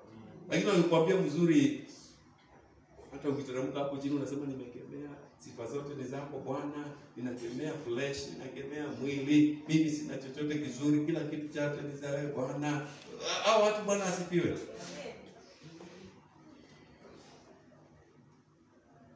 Tukikuja tukwambie na ulimba vibaya, hiyo sauti yako ilikuwa inatoka hata off, inatoka karibu kama ya chura. Wiki mbili ukifikiria hiyo maneno, hata ukuji kanisa hiyo umepokea vizuri ndani ya moyo mpaka inamea. Kile ukiambiwa uliiba vizuri, ati si mimi, si ni Mungu. Nini? Bwana ninakemea roho yote ya kiburi isiniingie. Ninakemea, ninakataa hiyo maneno ni kwa utukufu wako. You have a problem. Wako na hiyo shida. Bwana asifiwe. Amen. Si Bwana atuponye na hiyo shida. Amen. Because when people compliment you, your confidence grows. Yeah. Watu wakiongea mambo mazuri kukuhusu, kujiamini kwako kunaendelea kukua. Kujiamini kwako kunaendelea kukua. Watu wanafika tu mahali wanasema, hiyo kitu huyu mzee ataweza. Hata kusema kwa nini mnanitaja kwa hizo mikutano zenu? Mama bwana mimi mnanitaja kwa hizo mikao zenu. Na watu wamesema tu vizuri, huyu mama tukimpea aende atuchukulie bibi harusi anajua kuongea. Mnanitaja kwa viburi zenu. Mnanikoma, mnitoe kwa midomo yenu, mnitoe kwa hizo meno zenu. Mama bwana asifiwe. Kama mimi nasikia hii maneno, lakini mtu asiweze pasi nasikia lakini nasikia. Asifiwe. Kwa sababu hajiamini ati waliangalia tu akaona mtu mwenye anaweza kuchukua huyo msichana kwa hiyo nyumba ya ghorofa akakosa. Mnitoe kwa hiyo midomo yenu, mnitoe hata kwa hiyo group yenu siwataki. Accept the compliment and build your confidence. Nimesema accept the compliment and build your confidence. Amen. Katika jina la Yesu. Amen. Kuanzia leo kaa kwa midomo ya watu. Haleluya. Amen. Kama ukisikia umekaa kwa mdomo ya mwambie mwache msipatane kiti mnikatika plot nijenge nishingi hapo. Acha watu wakusifu. Acha watu waongee mambo mazuri kukuhusu. Kubali watu waseme mambo kukuhusu. By so doing milango yako itafunguka. Milango yako itafunguka. This is because Satan will make me feel that it is not a compliment but it is a sarcasm. Kile ambacho huwa kinakudanganya wakati watu wanakusifu na unakataa ni kwamba hiyo roho, hiyo spirit ya low confidence huwa inakudanganya, inasema watu wanisifu, wananikejeli. Ndio niseme hivi. Adawati kwenye damani ndio dekera marade kile. Sijui kama tumesikia hiyo Kifaransa. Yaani hawa watu si kunipenda wananipenda, ni kunichekelea wananichekelea. Niseme wanu wesalia leo umedunga smart hiyo kiatu na socks ya white imeingia kwanza na long ya black. Sasa unaona vile pasi ameanza kunikejeli mbele ya kanisa. Na si mimi, ni mapepo. Inakukonbizi. Wakati wanaambiwa vitu wanaanza kusema ati ni kuchekelewa. Ndio mmoja anakalia kiti yako anasema hii kiti ni mzuri. Sasa ameanza. Nasikia ndio anaanza kudharau kiti yangu. Hata mimi Mungu ataniinua nitafika kiti. Mtu amekwambia tu vizuri, hii kiti yako nikikalia. Hata kama ni ambao kuna mahali inanifinya hapa kwa mgongo vizuri nasikia nimekaa. Hapo hujaikuwa na hiyo experience. Kuna viti zingine ni mzuri, ziko na cushion, ziko na kila kitu, si ndio? Lakini hiyo kiti ukikalia unasikiaga ndio, hakuna kitu imekufinya lakini unasikia bado umechoka mgongo, si ndio? Lakini iko nyingine ukienda imeinama hivi, unaenda kutembea kwa mtu unakuta kiti imeinama ndio, haina cushion, iko na kambao. Lakini ukienda hivi by mistake unajikuta umejiweka kwa position. Hiyo mbao inakufinya huko unasikia ni kama inakufanya massage. Nani alikuwa na hiyo? Nani ame experience kitu kama hiyo? Si ni ukweli? Watu wanakukomplimentia na kwambia na hii kiti yako ni mzuri, nimekalia, nimesikia, nimepumzika. Tunaona vile ananikalia na anadharau kiti yangu. Unaona vile anaona vile yako na kiburi. Vile yako na matusi kwa ajili ya kiti yangu. Si Mungu akukomboe na hiyo kitu. Watu Bwana wasamehe. Ametuma mjumbe wa kuwaletea habari njema, tikiti yako ni mzuri, iko na dawa, lakini wewe unasema amekutusi. Bwana akusamehe. Amen. Kama tuibaki hiyo wimbo atatuma wajumbe kuleta habari ya kutufurahisha katika safari. Nani akiambiwa kiti yake ni mzuri, hiyo ni habari mbaya. Mungu amekutumia ama unangojanga wajumbe ni akina nani Mungu atatuma walete habari? Bwana asifiwe. Amen. Wangapi wamekasirikia wajumbe wa Mungu? kwa sababu amemwambia hiyo sahani yake ni mzuri hata kama ni ya plastic, anamwambia inafanya ugali na taste vizuri, akamkasirikia akasema amemtukana. Na wangapi wetu? Wewe ni mwema, haufanishi. Wewe ni mwema Bwana. Ninaomba Bwana akukomboe.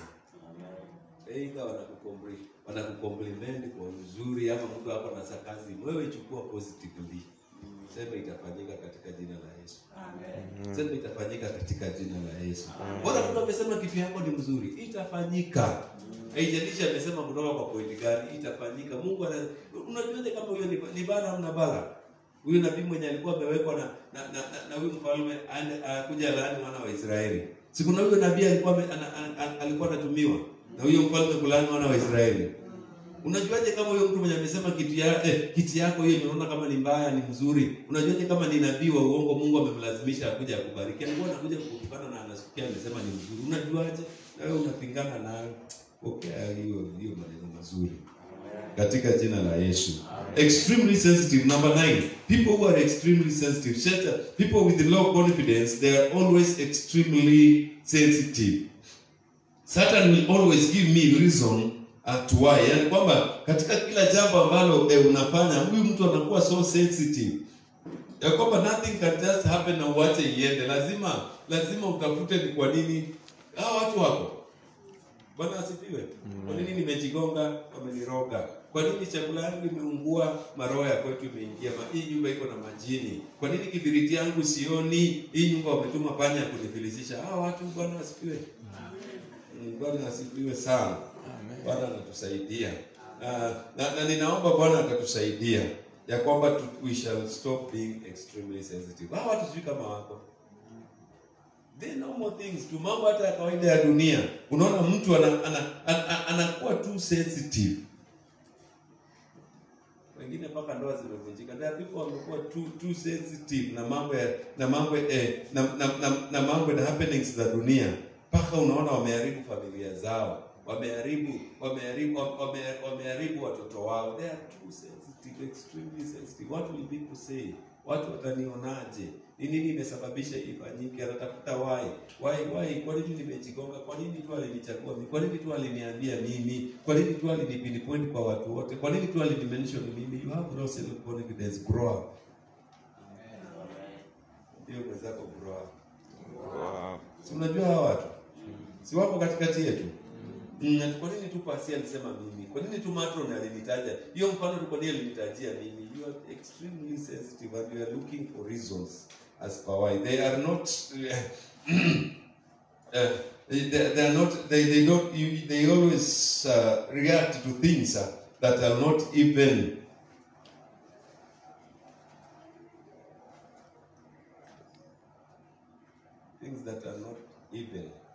extraordinary. Yaani kwamba wanareact kwa vitu ambazo ni za kawaida. Vitu ambazo tu they are normal occurrences za maisha, but they react. Whenever I am asked to change something, my temperament will change. Ya kwamba kila wakati nikiambiwa nibadilishe kitu, ukiambiwa badilisha tabia fulani, wewe sasa unakasirika. You always good wakati hao watu sio kama wako Bwana asifiwe.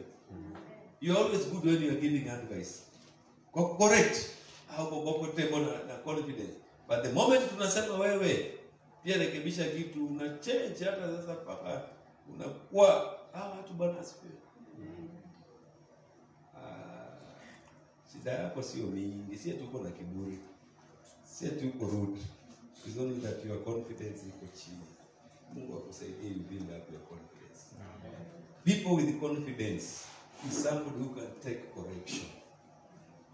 Hallelujah. Mtu ambaye anaweza kubali wale watu wanasaisha hapo wanakasirika, ninakuombea katika jina la Yesu you receive the wisdom again. Ya kukubali kurekebika. Katika jina la Yesu. Because iron sharpens iron. Lazima ukubali kurekebishwa ili tusonge mbele. Amos 3:3 nasema and two cannot walk together unless they agree. Katika kurekebishana ndipo tunakubaliana. Amos 3 tunasema kwamba na watu wawili hawawezi wakatembea pamoja pasipo kukubaliana. Na wakati ninakurekebisha mimi hii chupu unaniwekeaga ni mingi. Tukirekebishana hivyo ndio tunaweza kuishi muda mrefu. ninakuombea kwa jina la Yesu. Ninakuombea kwa jina la Yesu. You will have confidence ya hata kukubali kushauriwa. Utakuwa na ujasiri, utajikubali ya kwamba mimi ni mtu na ninaweza kuwa pia na upungufu wangu, ninaweza kuwa pia na makosa yangu, ninakubali kurekebishwa. Na wale watu ambao wanakubali confidence, hao watu wanakubali kurekebishwa, hao watu hawakosani na watu kwa haraka. Bwana atukuzwe. And I want you to understand, nataka pia uelewe hivi. There is a level ukiwa hapa juu. Sasa hivi anaweza kuwa anakosananga na Ruto, na President Ruto. Anaweza kuwa anakosananga na kina Raila. Hakuna, because of that level. Hata Raila akifanya nini? In fact, hata Raila akifanya nini? Watu tu bado ni watu wake, si ndio? There is a level that when God raises you, sometimes unaweza kosa kuelewa ya kwamba unakosea watu. May you have confidence ya kurudi hapa chini na kujua, to calm down na kujua unatembea na watu waje. Sijui kama nimeeleweka. Kuna kiwango ukiinuka, Mungu akikuinua, unaweza kosa kujua ukikosea. Unaweza kosa kujua ya kwamba uko na mapungufu. And that is why ukirekebishwa unaonanga sasa wao wanakaa karibu na mimi, kwani ni mwema. Hiyo ni sababu wakati unakaribishwa hata unahama church. Ukikaribishwa unasema hiyo kikundi siende, alinirekebisha namna gani? Aliniambiaje? Na unabadilika mambo yako. Mtu tulikuwa tunaongea tumefurahi, sasa inakuwa ni magombano. Wakati wewe unaniambia basi, ama wakati mimi nasema ninakwambia ndugu unaonganga chachi umechelewa, ndugu unafanyanga, niko sawa tu. Sasa hiyo mimi niko sawa, sina neno na wewe. Lakini ukiniambia basi vile unakulanga inapelekangi vizuri, wewe sasa mimi tunakosana na wewe kabisa. Hujui mimi ni mpako wa mafuta wa Mungu. Biblia inasema ndio usiku. Bwana asifiwe. Hao watu usijui kama hawako hapa, lakini tunawajua. Na mimi najua sasa kama tunawajua si wako hapa. Si Bwana atusaidie. I will always put myself in every conversation to show my achievements. Ya kwamba because you are too extreme, you are extra sensitive. Yani ukikaa you are too sensitive, ujui kama unaona kama watu wakutambui. Sitaiweka hadi tuelewane. You are too sensitive for people to recognize you are there. Nimesema vizuri. You are too sensitive, unataka kila mahali watu wajue huko. So kila mahali ukikuta watu wanaongea, sisi kama tumeenda mahali unajikuta tulikuwa tunapiga story watu wawili watatu, dakika mwisho unakuta ni mtu mmoja anaongea. Have we seen that? Tulikuwa tumeanza vizuri kama discussion, tunaongea tu, lakini the moment huyo mtu aliingia, Bwana ni mwema, story will change. Tukisema sasa tuambie kitu yako, you take 10 minutes to explain things, and sisi watu watatu tumeongea less than a minute. Ewe ni mwema, ewe ni mwema. Na kile kinafanyika when you do that, watu wanachoka na wewe. People don't, kama uko in a position of power, in position of respect, people watu wanakukinai. What they do, they no longer listen to you. Lakini kama wewe ni group yetu hii, tuko level moja, we walk away. Sijui kama tumeona kitu kama hiyo. Mimi tulikuwa tunaenda mahali, mnaenda mmesikizana, mnaenda mahali, mnaenda kukunywa chai. Mnakaa mnaanza kukunywa chai, labda jamaa mwingine anakuja anakaa watatu ama wanne. Si mlikuwa mnaongea wawili vizuri ama watatu.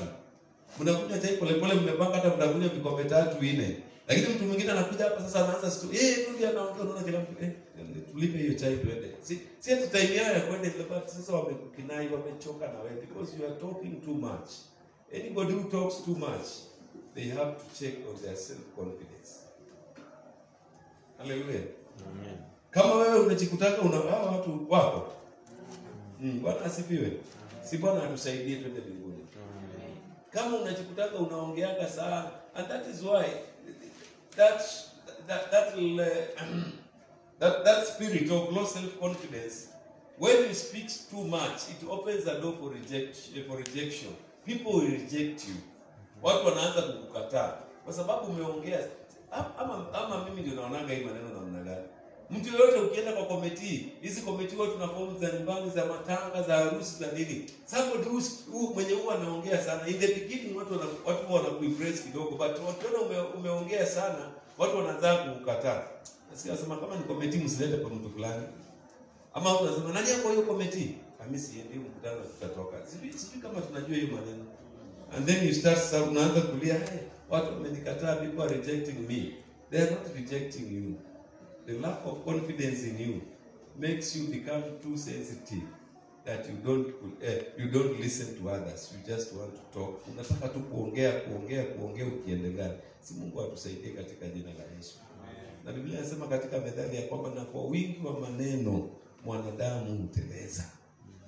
Kwa wingi wa maneno mwanadamu hujifunga. Kuna mahali pia Biblia inasema ya kwamba na kwa maneno yao walijifunga wenyewe.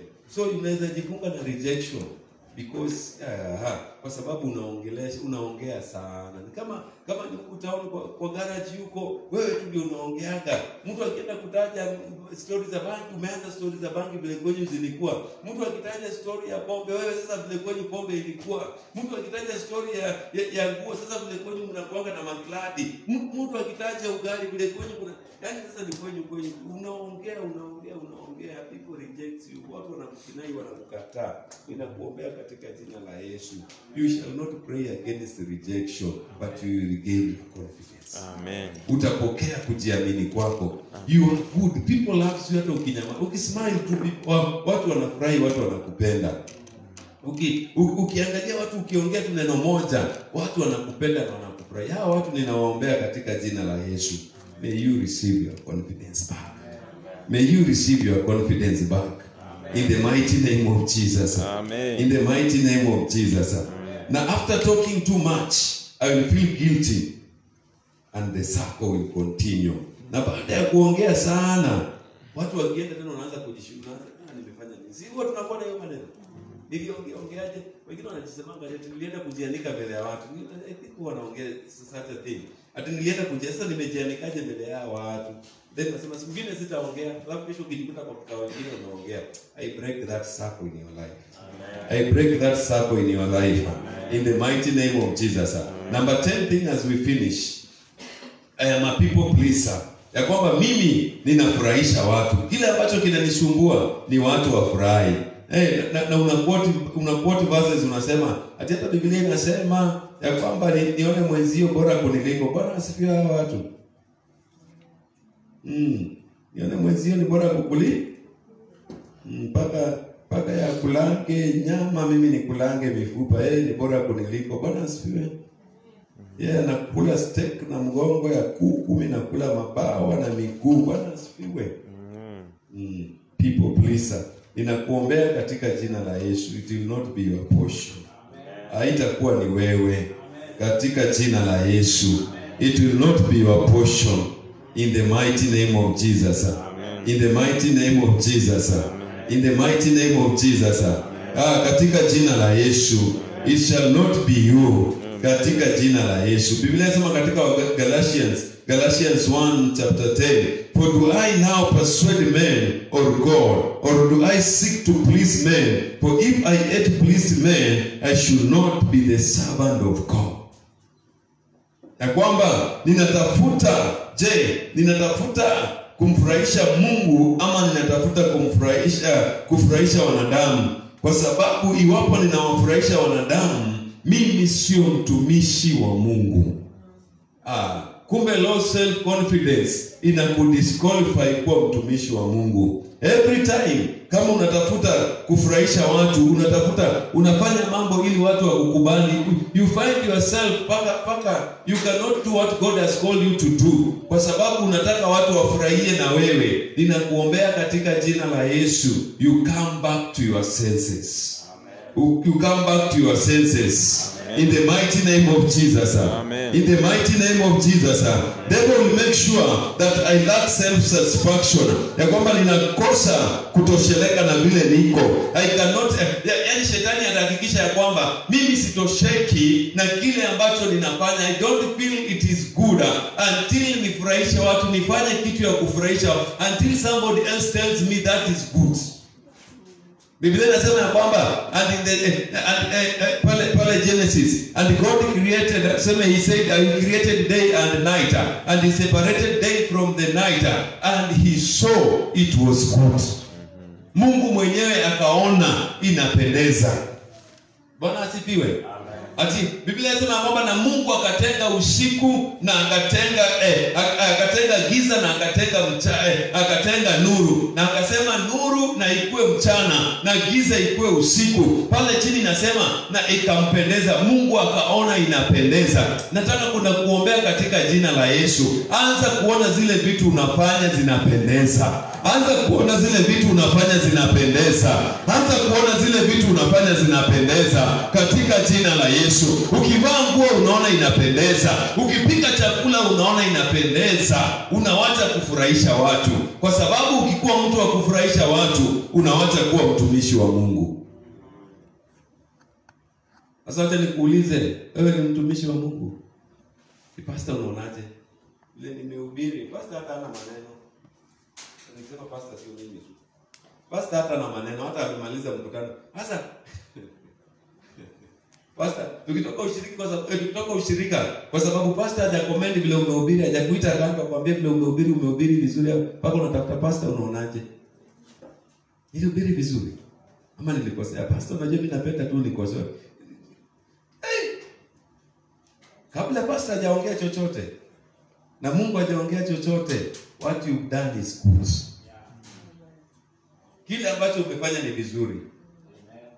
Bwana asifiwe. Amen. Watu wangapi wanapenda kufurahisha watu? Na watu wamebebeshwa mizigo mingi kwa sababu ya kufurahisha watu. You cannot even make a decision man utaenda because you cannot make even a decision utaishi wapi. You cannot make a decision where you belong because you want to please people. You are a people pleaser. That is why unategemea maamuzi ya watu kuishi maisha yao. Hallelujah. Kuna kitu kwa maisha yako huwezi amua. Na siku ile itafika, Bwana ni mwema. Siku ile itafika, mimi kama pastor wako, hatuwezi ukaamua kufanya kitu. Huwezi ukaamua utaoa nani mwenyewe mpaka mimi nitoe uamuzi wangu. Ujue mimi na wewe tuko under attack. Kimbia uombe Bwana atukomboe. Hallelujah. Sijui nirudie tena hapo, unaona mmojalipokea vizuri kwa sababu sasa the anointed one, man of God, spiritual father. Bwana asifiwe. I'm repeating again.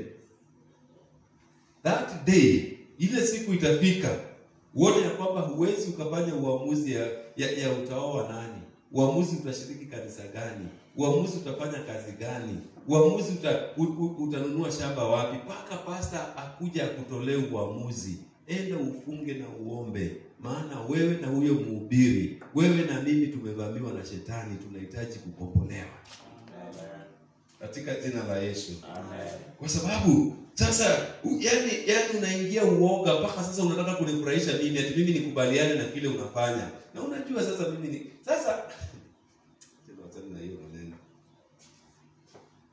Mimi kama mimi mchungaji nikiulizwa ninataka nikuwe na washiriki kanisani, ninataka watu wajae, ninataka watu waniimbie praise and worship hapa, ninataka kanisa ikuwe na watu wanaimba, alafu kuja uniambie eti pastor, nimepata mtu anataka kunioa, anataka kunipeleka Amerika ama anataka kunipeleka Nairobi, ukuje uniulize mimi nikufanyie uamuzi kama utaenda Amerika. Do you think nitakubali? Wewe ni mwema,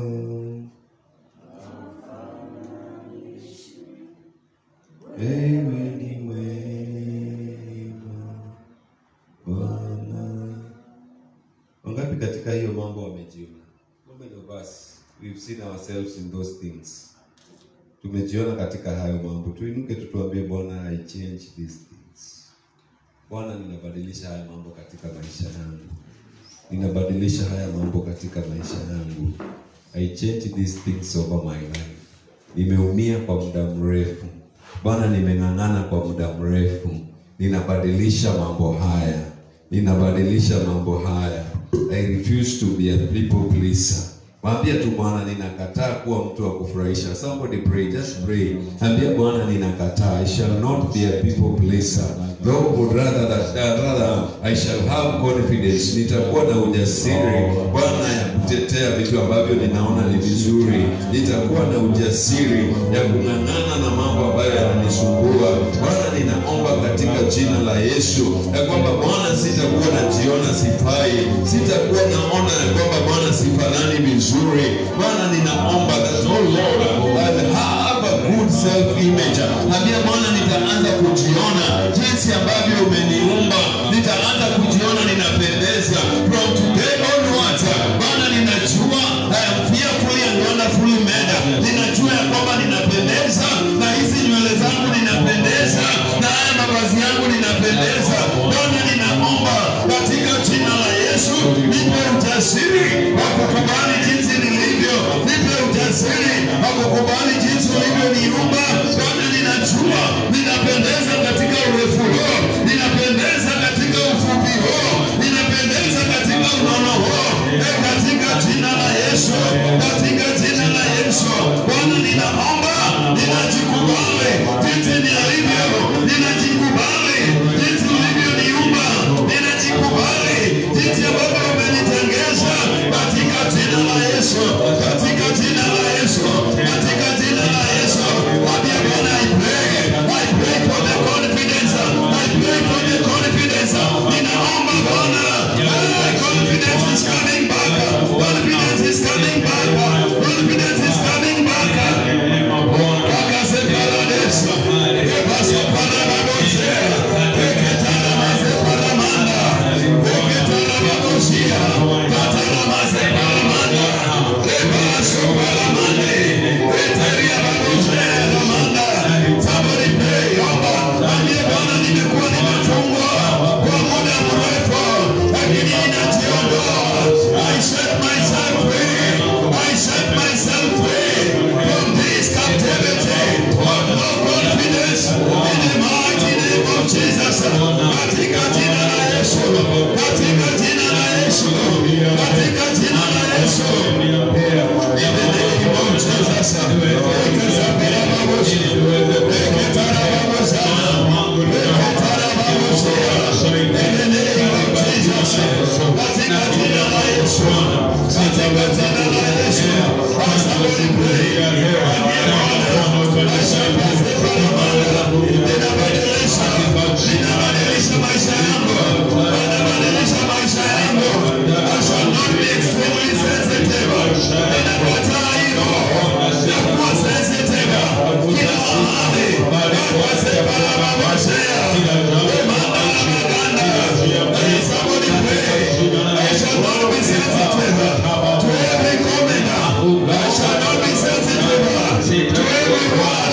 In the mighty name of Jesus. Emasepala maganda. In the name of Jesus. In the name of Jesus. Lord, we thank you. We bless your name. Katika jina la Yesu tumeamini na kuomba.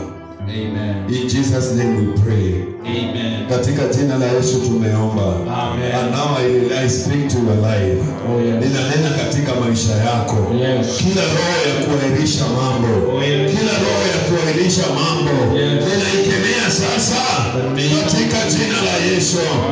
Ninaikemea sasa katika jina la Yesu. Na ninakuachilia. Anza kufanya mambo kwa haraka. Anza kufanya mambo kwa haraka. Pokea neema ya kufanya mambo kwa haraka. Pokea neema ya kufanya mambo kwa haraka. Pokea neema ya kufanya mambo kwa haraka. Receive the grace to do things in quicker. Katika jina la Yesu. Katika jina la Yesu. Katika jina la Yesu. Kuanzia leo tunajenga mpaka katika maisha yako. Ninajenga mpaka kwa maisha yako. Your life without boundaries. Your finances without boundaries. Your life without boundaries. Katika jina la Yesu. In the name of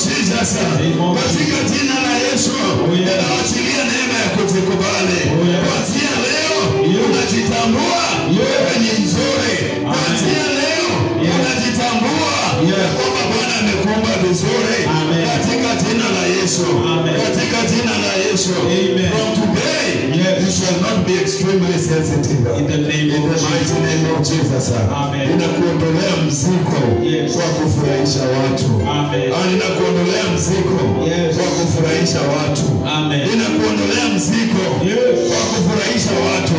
Amen. I don't know if you are hearing what I'm saying. Yes. Ninasema ninakuondolea hiyo mzigo. Yes. Ninakuondolea hiyo kifungo. Yes. Ninakuondolea hiyo minyororo Yes. ya kufurahisha watu. Amen. Kuanzia leo, Yes. nitafanya mambo kwa njia inayokupendeza. Amen. Katika jina la Yesu. Amen. In the name of Jesus. Amen. Is anyone going of us? Kuna mtu ambaye ni mgonjwa. Ainue mikono tuombe. Anyone who is sick.